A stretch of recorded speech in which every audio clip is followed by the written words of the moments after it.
Hi, and welcome to Child Development 210 Online. I'm Sister Anderson. I'll be your instructor this semester. I just wanted to introduce myself and tell you a few things about the class in this video. So here's my contact information.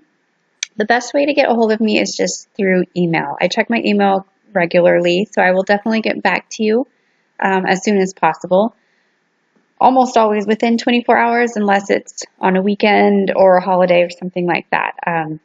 So I don't have regular office hours, but if you would like to meet together like in a virtual meeting type of situation or call on the phone or something like that, just make an appointment.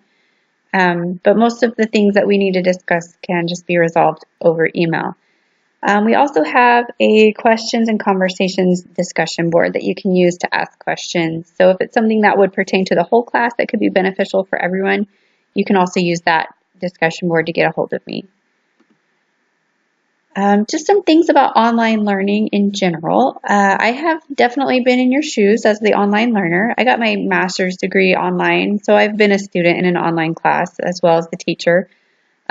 There are so many benefits to it. I really enjoy online learning. It's definitely my favorite way of teaching and learning. But there's definitely some drawbacks to not being able to meet face-to-face in the classroom on a regular schedule. I think sometimes online classes kind of get put on the back burner or forgotten sometimes. It's easy to kind of not focus on them as much because you're not going to class on a regular schedule. But as long as you can be responsible for checking in and keeping up with the due dates and just being really self-motivated, then you can definitely be successful in an online classroom. Some things I would suggest, like I said before, using that questions and conversations discussion board, starting early on the assignments and pacing yourself instead of kind of waiting till the last minute until all the work piles up. I do make overview videos for every unit, so kind of like an in-class lecture would be if we were together, where I try to explain some of the more confusing concepts or things that might be a little bit tricky. I'll make video lectures so it can be a little more like a regular classroom would be. And I'm also going to be sending out a lot of announcements and emails and things like that. So as long as you keep up with everything that I'm sending out, I'm going to do my very best to try to keep you guys informed on what's happening. So it's definitely a lot more student responsibility to keep yourself on track and to keep yourself motivated and to always make sure that you're doing your part to stay engaged in the class. So some expectations for the class. The first one is to stay on schedule. We do have regular due dates. I think sometimes people get confused when it's an online class thinking that you can kind of do it at your own pace. You can do it on your own time schedule, but there are regular due dates. So if you miss an assignment, you're going to get a 0 on something if you haven't turned it in by the due date. So you definitely have to pay attention to the course calendar and make sure you're not missing out on some of those important due dates.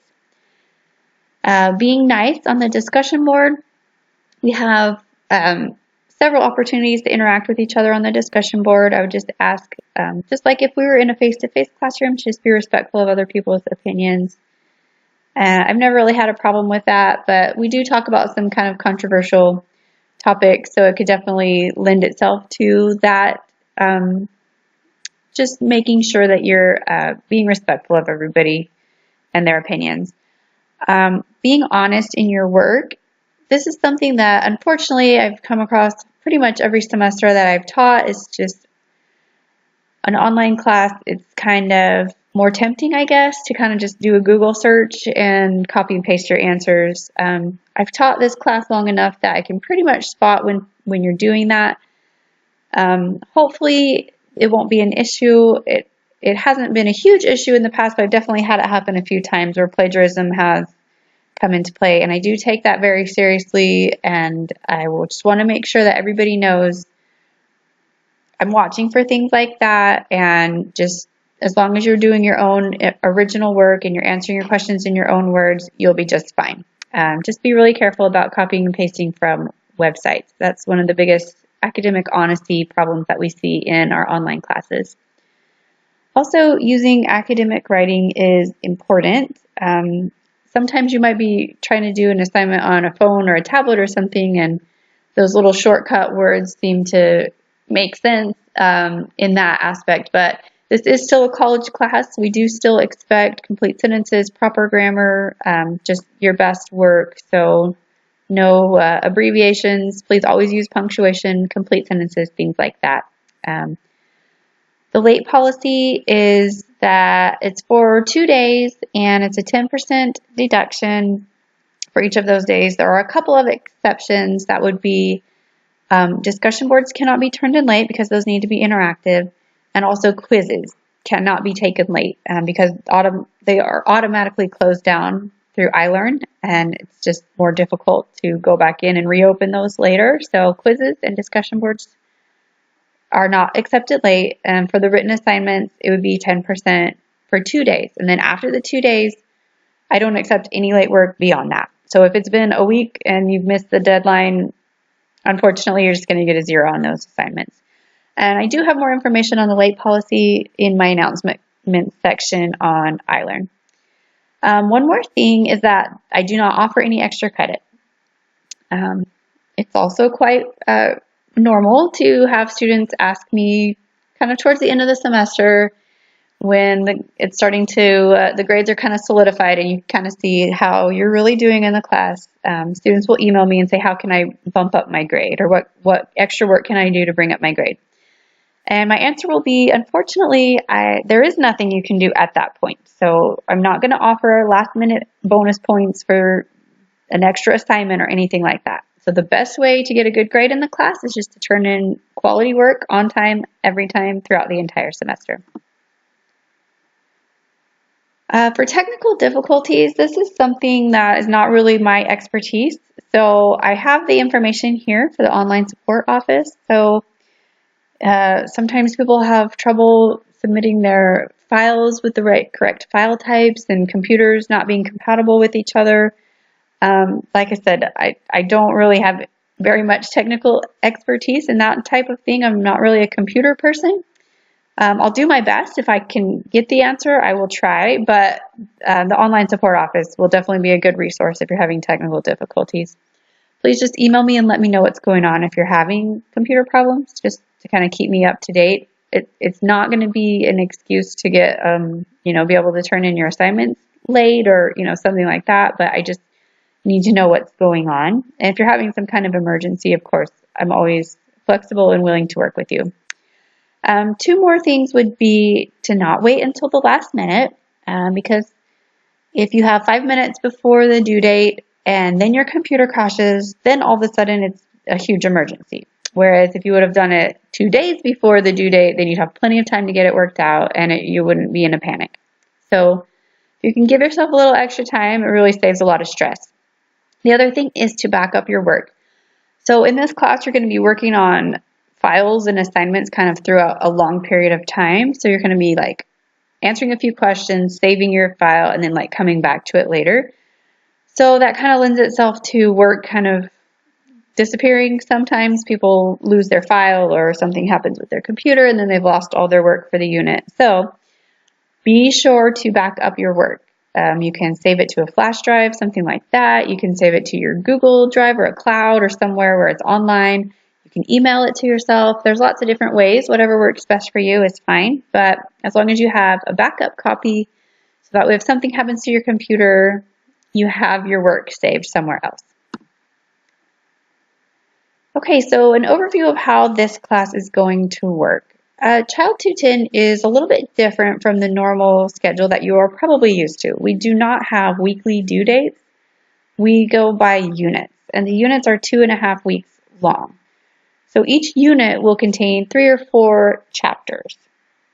So what that means is that for the unit, on the due date, you're going to have a whole bunch of assignments all due at the same time. So instead of once a week having to turn in 1 assignment, you're going to be turning in 10 assignments or, a big number of assignments all on the same day at the end of the unit.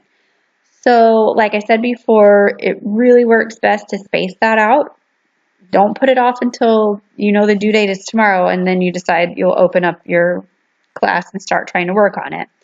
If you can just get a little bit done each day, and then you can spread it out throughout the whole 2.5 weeks. You'll be fine. If you wait until the day of the due date or the day before the due date, you will not have time to get everything finished. So I'm going to give you that warning right now. Please don't do that. It makes the recipe for disaster. Just do a little bit at a time throughout the whole unit. Here's the textbook that you need. It is The Developing Person by Kathleen Berger. It's the 10th edition. And then we'll also have videos and other reading articles and things like that that you'll go through on iLearn. And I will show you how to do all of that in a different video. So a few disclaimers about the class in general.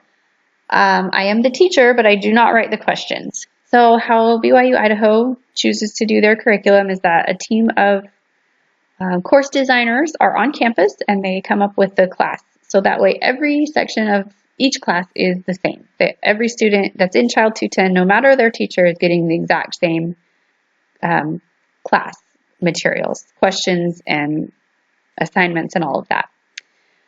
So I have to just use what is given to me. So sometimes a link might not be working, or a question might be confusing, or there could be a typo on one of the assignments, or one of the quiz questions maybe is left over from an old edition of the textbook and you can't find it somewhere. So we're going to have kind of these little quirks in the class of things that might not make a whole lot of sense.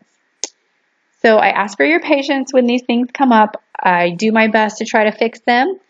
And then my next step would be to talk to the course designers. So a lot of times I'll have to take whatever complaint you have and then submit a form to ask the course to be fixed. So I don't have as much control over the class as you might think. I will do my best to be the middleman and help you guys be successful in what you need and work with the course designers on campus as well. The last disclaimer is that this is not an easy A class. So I think child development sometimes gets a reputation of being an easy class, and people kind of come into it maybe with the idea that it's going to be kind of an elective. This will be fun. I'm just going to take this because I need some more credit hours. Unfortunately, if you have that attitude coming into it, you're probably going to be surprised and disappointed when you realize how much work it actually is. There are a lot of scientific theories and definitions and work that's going to go into it. It's not just what you would do with your own children, your personal opinion, your examples from your own life. Like, we can definitely use those things to build on what we have, but the scientific evidence and the scientific studying in the textbook and on the videos, that's really going to be the heart of the assignments.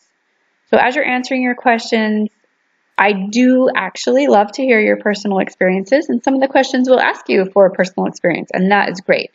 I just need you to back up what you're saying with facts. So I do not want you to just answer, well, this is what my mom did and I turned out just fine. That's really not what we're looking for. It's much more evidence-based than that.